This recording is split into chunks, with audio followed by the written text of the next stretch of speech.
ಆತ್ಮೀಯ ಬಂಧುಗಳೇ, ಶ್ರೀಮದ್ ಭಗವದ್ಗೀತೆ ತತ್ವ ವಿವೇಚನಿ ಟೀಕಾ ಅಧ್ಯಾಯ 2 ಸಾಂಖ್ಯಯೋಗ. ಇದರಿಂದ ನಾವು ಇವತ್ತು 53ನೇ ಶ್ಲೋಕವನ್ನು ತಿಳ್ಕೊಳ್ಳೋಣ. ಶ್ಲೋಕ 53. ಶ್ರುತಿ ವಿಪ್ರತಿಪನ್ನಾತೆ ಯದಾ ಸ್ಥಾಸ್ಯತಿ ನಿಶ್ಚಲ ಸಮಾಧಾವಚಲಾ ಬುದ್ಧಿ ತದಾ ಯೋಗಮವಾಪ್ಸ್ಯಸಿ. ಅನುವಾದ: ಬಗೆ ಬಗೆಯ ವಚನಗಳನ್ನು ಕೇಳುವುದರಿಂದ ವಿಚಲಿತವಾಗಿರುವ ನಿನ್ನ ಬುದ್ಧಿಯು ಯಾವಾಗ ಪರಮಾತ್ಮನಲ್ಲಿ ಅಚಲ ಮತ್ತು ಸ್ಥಿರವಾಗಿ ನಿಲ್ಲುವುದೋ ಆಗ ನೀನು ಯೋಗವನ್ನು ಪಡೆಯುವೆ. ಅರ್ಥಾತ್ ಪರಮಾತ್ಮನೊಡನೆ ನಿನ್ನ ನಿತ್ಯ ಸಂಯೋಗವು ಉಂಟಾಗುವುದು. ಇದು ಶ್ಲೋಕ ಮತ್ತು ಅದರ ಅನುವಾದ. ಈಗ ಇದನ್ನು ಅರ್ಥ ಮಾಡ್ಕೊಳ್ಳೋದಕ್ಕೆ ಪ್ರಯತ್ನ ಮಾಡೋಣ. ನೋಡಿ, ಇಲ್ಲಿ ಭಗವಂತ ಹೇಗೆ ನಾವು ಆ ಪರಮ ಪದವನ್ನು ಪಡ್ಕೊಳ್ಳೋದು ಅನ್ನೋದ್ರ ಬಗ್ಗೆ ಇಲ್ಲಿ ಹೇಳ್ತಾ ಇದ್ದಾನೆ. ಈಗ ನಮ್ಮ ಮನಸ್ಸು ಏನಾಗುತ್ತೆ, ಇಲ್ಲಿ ಅರ್ಜುನನ್ನ ಮುಂದೆ ಇಟ್ಕೊಂಡು ಹೇಳ್ತಾ ಇದ್ದಾನೆ ಭಗವಂತ, ನಮಗೇನೇನಾಗಬಹುದು, ಸೊ ನಾವೆಲ್ಲ ಏನು ಮಾಡಬೇಕು ಅನ್ನೋದು ನಮಗೆ ಗೊತ್ತಾಗಬೇಕಲ್ಲ. ಅದಕ್ಕೋಸ್ಕರ ಇಲ್ಲಿ ಹೇಳ್ತಾ ಇದ್ದಾನೆ, ಬೇರೆ ಬೇರೆ ರೀತಿಯ ಮಾತುಗಳನ್ನು ಕೇಳೋದ್ರಿಂದ. ಏನು ಮಾತುಗಳು? ಈ ಲೋಕದಲ್ಲಿ ನಾವು ಕೇಳ್ತೀವಿ, ಅಂದರೆ ಯಾರೋ ಒಬ್ಬರು ಇರ್ತಾರೆ, ಅವ್ರು ಏನೋ ಒಂದು ಅನುಭವಿಸಿರ್ತಾರೆ, ಯಾವುದೋ 5 ಸ್ಟಾರ್ ಹೋಟ್ಲಿಗೆ ಹೋಗಿರ್ತಾರೆ, ಅಲ್ಲಿ ಎಷ್ಟೊಂದು ಖರ್ಚು ಮಾಡಿರ್ತಾರೆ, ಏನೇನೋ ತಿಂದಿರ್ತಾರೆ, ಅಥವಾ ಅಲ್ಲಿ ಏನೋ ಒಂದು ಫಂಕ್ಷನ್ ನೋಡಿರ್ತಾರೆ, ಏನೆಲ್ಲ ಅನುಭವಿಸಿರ್ತಾರೋ ಅದನ್ನು ನಮ್ಮ ಹತ್ರ ಬಂದು ಹೇಳ್ತಾರೆ. ಎಷ್ಟು ಚೆನ್ನಾಗಿತ್ತು ಗೊತ್ತಾ, ನೀನು ಇರಬೇಕಾಗಿತ್ತು, ನೀನು ನೋಡಬೇಕಾಗಿತ್ತು, ನೀನು ಖುಷಿ ಪಡ್ತಾ ಇದ್ದೆ, ಹಾಗೆ ಹೀಗೆ ಅಂತ. ಆ ಭೋಗದ ವಸ್ತು ಆಗಿರ್ಬೋದು, ಆ ಸ್ಥಳ ಆಗಿರ್ಬೋದು, ಅಲ್ಲವ್ರು ಏನು ಎಂಜಾಯ್ ಮಾಡಿದ್ರು ಅದ್ರ ಬಗ್ಗೆ ನಮಗೆ ಹೇಳ್ತಾರೆ.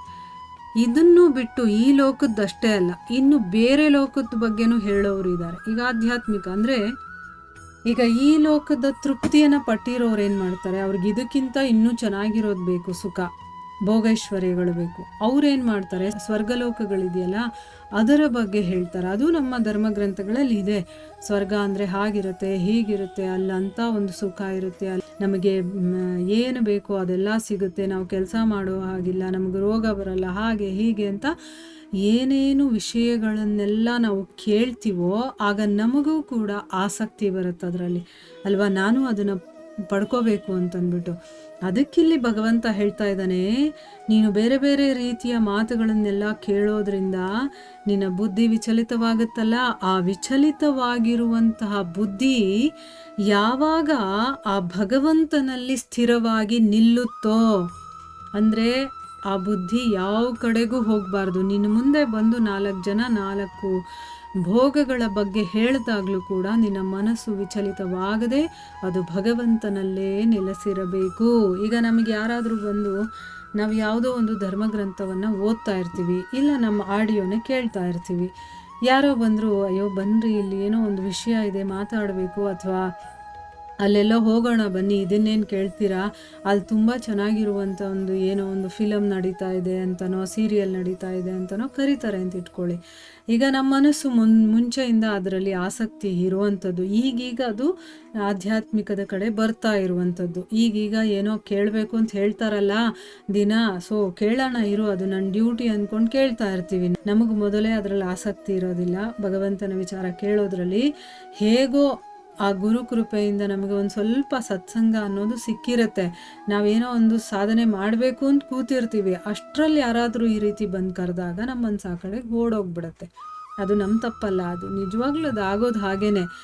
ಆದರೆ ಯಾವಾಗ ನಾವು ನಮ್ಮ ಮನಸ್ಸನ್ನು ದೃಢ ಮಾಡ್ಕೊಳ್ತೀವೋ, ಇಲ್ಲ ನಾನು ಇದರಲ್ಲೇ ಇದನ್ನು ತೊಡಗಿಸ್ಬೇಕು, ನನ್ನ ಬುದ್ಧಿ ಇದರಲ್ಲೇ ಇರಬೇಕು, ಆ ಕಡೆಗೆ ನಾನು ಹೋಗಬಾರ್ದು ಅಂತ ನಾವು ಗಟ್ಟಿ ಮನಸ್ಸು ಮಾಡ್ಕೊಂಡು ಅದನ್ನು ಕೂತ್ಕೊಂಡು ಕೇಳ್ತೀವೋ, ಇಲ್ಲ ನನಗೆ ಸಮಯ ಇಲ್ಲ, ಬೇಕಾದರೆ ಇದು ಮುಗಿದ ಮೇಲೆ ಬರ್ತೀನಿ ಅಂತ ಹೇಳಿ ಇದಕ್ಕೆ ಯಾವಾಗ ನಾವು ಪ್ರಿಫರೆನ್ಸ್ ಕೊಡೋದಕ್ಕೆ ಶುರು ಮಾಡ್ತೀವೋ, ಭಗವಂತ ನೋಡ್ತಾ ಇರ್ತಾನೆ ಯಾವುದಕ್ಕೆ ಇವ್ರು ಇಂಪಾರ್ಟೆನ್ಸ್ ಕೊಡ್ತಾರೆ, ನಿಜವಾಗ್ಲೂ ಇವ್ರ ಮನಸ್ಸಲ್ಲಿ ನಾನಿದ್ದೀನಾ ಇಲ್ವಾ ಅಂತಂದ್ಬಿಟ್ಟು.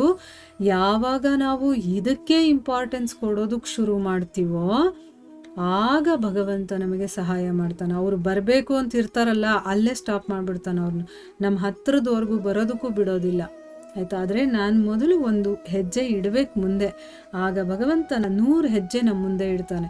ಬಾ ನಾನಿದ್ದೀನಿ, ನಿನ್ನನ್ನು ಕರ್ಕೊಳ್ತೀನಿ ಅಂತಂದ್ಬಿಟ್ಟು. ಆ ರೀತಿ ಇದು ತುಂಬ ಈಸಿ ಆಗಿಬಿಡುತ್ತೆ. ಸ್ಟಾರ್ಟಿಂಗಲ್ಲಿ ಸ್ವಲ್ಪ ಕಷ್ಟ ಅಷ್ಟೇ, ಆ ಮನಸ್ಸನ್ನು ಈ ಕಡೆ ತರೋವರೆಗೂ. ಆಮೇಲೆ ನಾವು ಕಷ್ಟನೂ ಪಡಬೇಕಾಗಿಲ್ಲ, ಅದು ತಂತಾನಾಗಿ ನಡೀತಾ ಹೋಗುತ್ತೆ ನೋಡಿ. ಅದಕ್ಕೆ ಇಲ್ಲಿ ಹೇಳ್ತಾ ಇದ್ದಾರೆ, ಯಾವಾಗ ನಿನ್ನ ಬುದ್ಧಿ ಪರಮಾತ್ಮನಲ್ಲೇ ಅಚಲವಾಗಿ ಸ್ಥಿರವಾಗಿ ನಿಲ್ಲುತ್ತೋ ಆಗ ನೀನು ಈ ಯೋಗವನ್ನು ಪಡ್ಕೊಳ್ತೀಯ. ಅಂದ್ರೇನು, ಪರಮಾತ್ಮನ ಜೊತೆ ನಿನ್ನ ನಿತ್ಯ ಸಂಯೋಗ ನೋಡಿ. ಪ್ರತಿ ನಿತ್ಯ ಸರ್ವತಾ ಇದು ಬಿಡುತ್ತೆ ಅಂತ ಇಟ್ಕೊಳ್ಳಿ. ಆಮೇಲೆ ಈಗ ನಿತ್ಯ ಸಂಯೋಗ, ನಾವು ನಿತ್ಯ ಸಂಯೋಗ ಮಾಡ್ತಾ ಇದ್ದೀವಿ ಭಗವಂತನ ಜೊತೆ, ಪ್ರತಿನಿತ್ಯ ಇದ್ದೀವಿ. ಒಂದು ದಿನದಲ್ಲಿ 4 ಭಾಗ ಮಾಡಿ 4 ಹೊತ್ತು ಅದನ್ನು ಕೇಳೋ ಹಾಗೆ ಆ ಒಂದು ವ್ಯವಸ್ಥೆಯನ್ನು ಭಗವಂತ ನಮಗೆ ಮಾಡಿಕೊಟ್ಟಿದ್ದಾನೆ. ನಾವು ಅದನ್ನು ಕೇಳುವಂಥ ಒಂದು ವ್ಯವಸ್ಥೆ ಮಾಡಿಕೊಟ್ಟಿದ್ದಾನೆ ಭಗವಂತ. ಎಲ್ಲರಿಗೂ ಇದು ಸಿಗೋದಿಲ್ಲ. ಬೇಕಾದರೆ ನೀವು ನೋಡಿ, ಬೇಕಾದಷ್ಟು ಜನ ಕೇಳಬೇಕು ಅಂದರೂ ಸಿಗೋದಿಲ್ಲ, ಅಥವಾ ಇನ್ನೂ ಕೆಲವರಿಗೆ ಇದ್ದರೂ ಕೇಳೋದಿಲ್ಲ. ಆದರೆ ನಾವು ಇದೇ ಮತ್ತೆ ಕೇಳ್ತಾ ಇದ್ದೀವಿ. ಆದರೆ ಇದನ್ನು ಸ್ಥಿರ ಮಾಡ್ಕೋಬೇಕು. ಇದು ಭಗವಂತನ ಜೊತೆ ನಾವು ಇದ್ದಾಗೇನೆ. ನಾವು 5 ನಿಮಿಷ ಇರ್ತೀವ, 10 ನಿಮಿಷ ಇರ್ತೀವ, ಅದು ನಮ್ಮ ಮೇಲೆ ಬಿಟ್ಟಿರೋದು. ಭಗವಂತ 24 ಅವರ್ಸ್ ನಮ್ಮ ಜೊತೆ ಇರೋದಕ್ಕೆ ರೆಡಿಯಾಗಿದ್ದಾನೆ ಆಯಿತಾ. ಆದರೆ ನಾವು ಎಷ್ಟು ಅವನಿಗೆ ಕೊಡ್ತೀವಿ ಸಮಯ, ಅದ್ರ ಮೇಲೆ ಹೋಗುತ್ತೆ. ನಿಜವಾಗ್ಲೂ ನಾವು 24 ಅವರ್ಸು ನಾವು ಅವನ ಜೊತೆನೇ ಇರಬೇಕು ಅಂತ ನಾವು ಇಷ್ಟಪಟ್ಟಿದ್ದೆ ಆದರೆ ಅದಕ್ಕೇನೇನು ಬೇಕೋ ಎಲ್ಲ ಸೌಕರ್ಯವನ್ನು ಅವನು ಮಾಡಿಕೊಟ್ಟೇ ಕೊಡ್ತಾನೆ. ಆದರೆ ನಮಗೆ ಆಸಕ್ತಿನೇ ಇಲ್ವಲ್ಲ. ನಮಗೆ ಐಹಿಕ ಪ್ರಪಂಚದಲ್ಲೇ ಆಸಕ್ತಿ. ಮಲಗಿದ್ದಾಗಲೂ ಕೂಡ ನಾಳೆ ಏನು ಮಾಡಬೇಕು, ನಾಳೆ ನಾನು ತಿಂಡಿ ಏನು ಮಾಡಬೇಕು, ನಾಳೆ ಎಲ್ಲಿಗೆ ಹೋಗಬೇಕು, ನಾಳೆ ಇದ್ರ ಬಗ್ಗೆನೇ ಇರುತ್ತೆ. ಇದು ಆಟೋಮೆಟಿಕ್ಕಾಗಿ ಆಗ್ತಾ ಇರುತ್ತೆ ನಮ್ಮ ಜೀವನದಲ್ಲಿ. ನಾನು ಯೋಚನೆ ಮಾಡಬೇಕಾಗಿರೋದು ಬೇರೆಯೇ ವಿಷಯ ಇದೆ. ಏನು, ನಾಳೆ ಏನು ಸಾಧನೆ ಮಾಡಲಿ, ನಾಳೆ ಯಾವ ವಿಚಾರವನ್ನು ಕೇಳಲಿ, ನಾಳೆ ಹೇಗೆ ನಾನು ನನ್ನ ಸಮಯವನ್ನು ಆದಷ್ಟು ಭಗವಂತನ ವಿಚಾರದಲ್ಲಿ ಮುಳುಗಿಸ್ಬೇಕು, ನಾನು ಎಷ್ಟು ಗಂಟೆಗಳ ಕಾಲ ನಾನು ಅದನ್ನು ಮಾಡ್ತೀನಿ. ಅಯ್ಯೋ, ನಾನು ಬೆಳಗ್ಗೆ ಯಾವಾಗ ಆಗುತ್ತೋ, ಯಾವಾಗ ನಾನು ಎದ್ದೇಳ್ತೀನೋ, ಯಾವಾಗ ಅದನ್ನು ಕೇಳ್ತೀನೋ, ಯಾವಾಗ ಅದನ್ನು ತಿಳ್ಕೊಳ್ತೀನೋ, ಈ ಆಸಕ್ತಿ ನಮ್ಮಲ್ಲಿ ಇರಬೇಕೇ ಹೊರತು ಐಹಿಕದ ಆಸಕ್ತಿಯನ್ನು ಆದಷ್ಟು ಕಡಿಮೆ ಮಾಡ್ಕೊಳ್ಳೋದಕ್ಕೆ ಪ್ರಯತ್ನ ಮಾಡಬೇಕು. ಇಲ್ಲಿ ಕಡಿಮೆ ಮಾಡ್ಕೋಬೇಕು ಅಂದಿದ ತಕ್ಷಣ ಮನೆ ಮಠ ಕೆಲಸ ಎಲ್ಲ ಬಿಡಬೇಕು ಅಂತಲ್ಲ. ನಾವು ಮಾಡೋ ಕೆಲಸದಲ್ಲೂ ಕೂಡ ಭಗವಂತನ ಸ್ಮರಣೆ ನಡೀತಾ ಇರಬೇಕು. ಅದನ್ನು ಇಲ್ಲಿ ಹೇಳ್ತಾ ಇದ್ದಾನೆ, ನಿನ್ನ ಬುದ್ಧಿ ಯಾವಾಗ ಸ್ಥಿರವಾಗಿ ಅಚಲವಾಗಿ ಆ ಭಗವಂತನಲ್ಲಿ ನಿಲ್ಲುತ್ತೋ ಆವಾಗ ನೀನು ಯೋಗವನ್ನು ಪಡಿತೀಯ. ಯೋಗವನ್ನು ಪಡೆಯೋದು ಅಂತಂದ್ರೇನು, ಅವನ ಜೊತೆ ಯಾವಾಗಲೂ ನೀನು ಇರ್ಬೋದು. ಈಗ ನೋಡಿ, ಒಂದು ಆಪ್ಷನ್ ಕೊಟ್ಬಿಟ್ಟಿದ್ದಾನೆ ಭಗವಂತ. ಎಲ್ಲಿವರೆಗೆ ನೀನು ನನ್ನ ಸ್ಮರಣೆ ಮಾಡ್ತಿರ್ತೀಯೋ ನಾನು ನಿನ್ನ ಜೊತೆನೇ ಇರ್ತೀನಿ, ನೀನು ಬಿಟ್ಟರೆ ನಾನು ಬಿಡ್ತೀನಿ.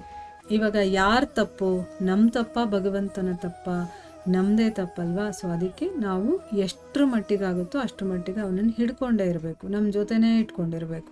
ಈಗ ನಾವು ತುಂಬ ಪ್ರೀತಿಸೋರನ್ನ ಏನು ಮಾಡ್ತೀವಿ, ಯಾವಾಗ ಅವ್ರನ್ನ ನೆನೆಸ್ಕೊಳ್ತಾ ಇರ್ತೀವಲ್ವ, ಅವರು ನಮ್ಮ ಮನಸ್ಸಿಂದ ಒಂದು ಕ್ಷಣನೂ ಹೋಗೋದಿಲ್ಲ. ಇದಕ್ಕಿನ್ನೂ ಒಂದು ಬೆಸ್ಟ್ ಎಕ್ಸಾಂಪಲ್ ಅಂತಂದರೆ ತಾಯಿ ಮಗುವಿನ ಸಂಬಂಧ. ಒಂದು ತಾಯಿ ಚಿಕ್ಕ ಮಗು ಇರುತ್ತೆ ಅಂತ ಇಟ್ಕೊಳ್ಳಿ, 1 ವರ್ಷದ ಮಗುನೋ ಅಥವಾ 9 ತಿಂಗಳ ಮಗುನೋ ಇರುತ್ತೆ. ಅವಳು ಕೆಲಸ ಮಾಡ್ತಾ ಇರಬೇಕಾದ್ರೂ ತನ್ನ ಗಮನ ಎಲ್ಲ ಆ ಮಗು ಕಡೆನೇ ಇರುತ್ತೆ ಅಲ್ವಾ. ಅಡುಗೆ ಮನೇಲಿ ಕೆಲಸ ಮಾಡ್ತಾಯಿದ್ರು, ಅವಳು ಗಮನ ಎಲ್ಲಿರುತ್ತೆ, ಮಗು ಕಡೆ ಇರುತ್ತೆ. ಅದೇ ಥರ ನಮಗೆ ಬರಬೇಕು ಅಷ್ಟೇ.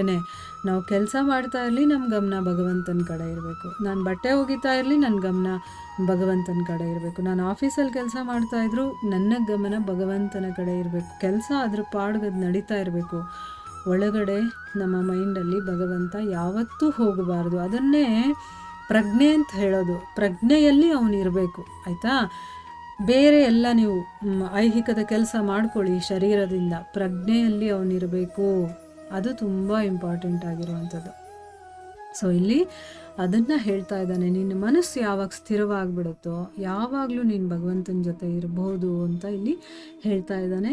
ಇದನ್ನು ನಾವು ಚೆನ್ನಾಗಿ ಅರ್ಥ ಮಾಡ್ಕೋಬೇಕಾಗಿರುವಂಥ ವಿಷಯ. ನೋಡಿ, ಭಗವದ್ಗೀತೆಯನ್ನು ಚೆನ್ನಾಗಿ ಅರ್ಥ ಮಾಡಿಕೊಂಡ್ರೆ ಭಾಗವತ ನಮಗೆ ತುಂಬ ಚೆನ್ನಾಗಿರುತ್ತೆ ಕೇಳೋದಕ್ಕೆ ಆಯಿತಾ. ಇದು ನಮಗೆ ಒಂಥರ ತಳಪಾಯದ ಥರ, ತಳಪಾಯ ಗಟ್ಟಿಯಾಗಿರಬೇಕು. ಆವಾಗ ನಮ್ಮ ಮನಸ್ಸು ಆ ಕಡೆ ಈ ಕಡೆ ಹೋಗಲ್ಲ, ಮತ್ತು ನಮಗೆ ಕೇಳಿಸ್ಕೊಂಡಾಗ ಅದು ಅರ್ಥ ಮಾಡ್ಕೊಳ್ಳೋ ಅಷ್ಟು ಕೆಪಾಸಿಟಿ ಕೂಡ ಬರುತ್ತೆ. ಇಲ್ಲಿಗೆ ನಾವು ನಿಲ್ಲಿಸೋಣ. ಹರೇ ಕೃಷ್ಣ.